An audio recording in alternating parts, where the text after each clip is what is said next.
Selamat siang, nama saya Yus Darman, pengacara praktek dan sebagai Ketua Dewan Pengawas Forum Advokat dan Pengacara Republik Indonesia atau kita sebut dengan FAPRI.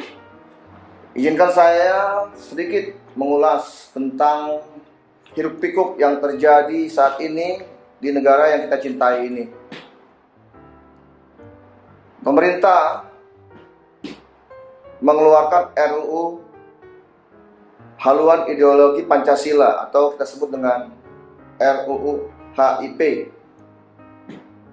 Dalam RUU tersebut, apakah sudah begitu urgent di tengah kondisi pandemi COVID-19 yang melanda seluruh dunia, yang merontokkan perekonomian hampir seluruh negara, termasuk negara kita harusnya fokus dalam memutus mata rantai penularan virus, bukan malah pemerintah secara diam-diam ingin mensahkan RUU HIP. Apakah RUU HIP ini sudah begitu urgent untuk segera disahkan menjadi undang-undang? Kita mesti lihat juga urgensinya, bahwa dalam pasal 7 rancangan undang-undang HIP ini menyebut ciri pokok Pancasila berupa trisila, yaitu sosio-nasionalisme, sosio-demokrasi, serta ketuhanan yang berkebudayaan. Ini kan mirip gagasan yang pernah diucapkan dalam pidato tanggal 1 Juni 1945 oleh Pak Karno. Namun, gagasan tersebut tidak dimunculkan kembali. Pak Karno pun sepakat untuk mengubur dalam-dalam gagasan tersebut sejak sepakat dengan Piagam Jakarta tanggal 22 Juni 1945. Kenapa hari ini kok dimunculkan lagi barang yang sudah lama mati terkubur tersebut? Apa alasannya? Apa Pancasila kurang mengakomodir untuk kehidupan berbangsa dan bernegara di Indonesia? Padahal sejak 18 Agustus tahun 1945 kita sudah sepakat bahwa Pancasila merupakan harga mati. Itu pun dikatakan oleh Pak Presiden Jokowi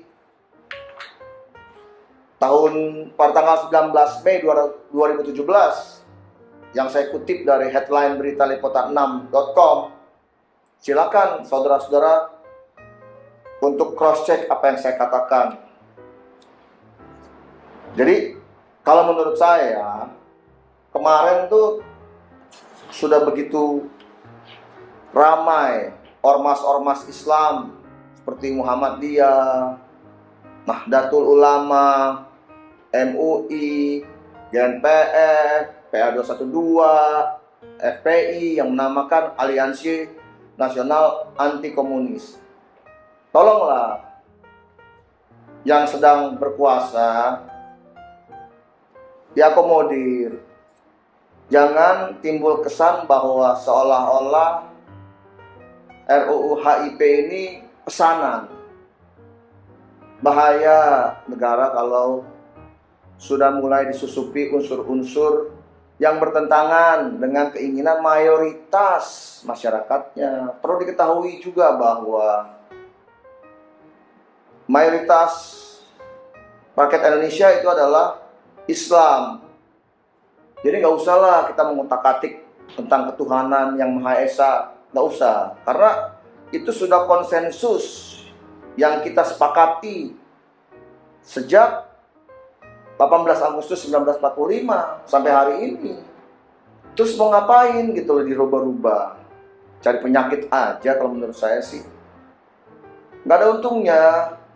Persoalan bangsa ini itu cuma satu sebenarnya. Mudah kok kalau pemerintah mau menyelesaikan permasalahan yang ada. Berlakulah adil dalam penegakan hukum, bukan tebang pilih, begitu loh. Banyak kok kasus-kasus yang memperlihatkan bahwa pemerintah itu tidak berpihak kepada masyarakat.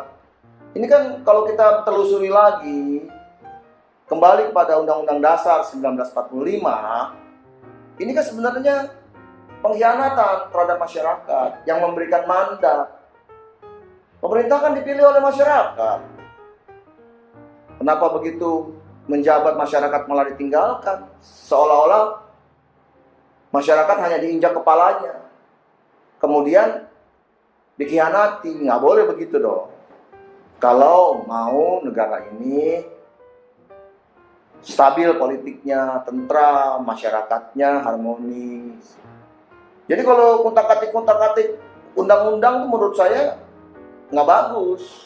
Sebaiknya kalau mau aman, tegakkan saja hukum. Dengan menegakkan hukum dijadikan panglima. Saya yakin investor pasti akan datang. Karena investor juga nggak bodoh.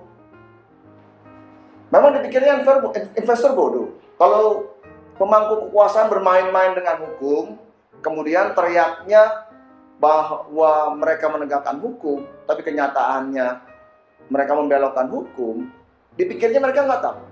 Mereka tahu.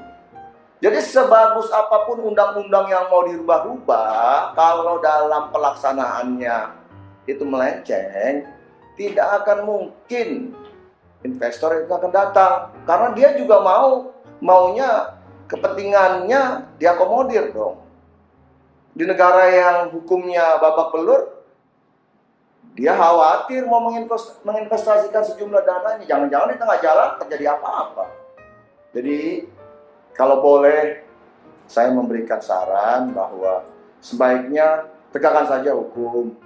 Pemerintah kan sudah diberikan mandat dan pemerintah kan sudah ada kok aturan-aturannya. Jangan mempertontonkan akrobatik untuk melanggar hukum. Saya kira itu saja dari saya. Merdeka!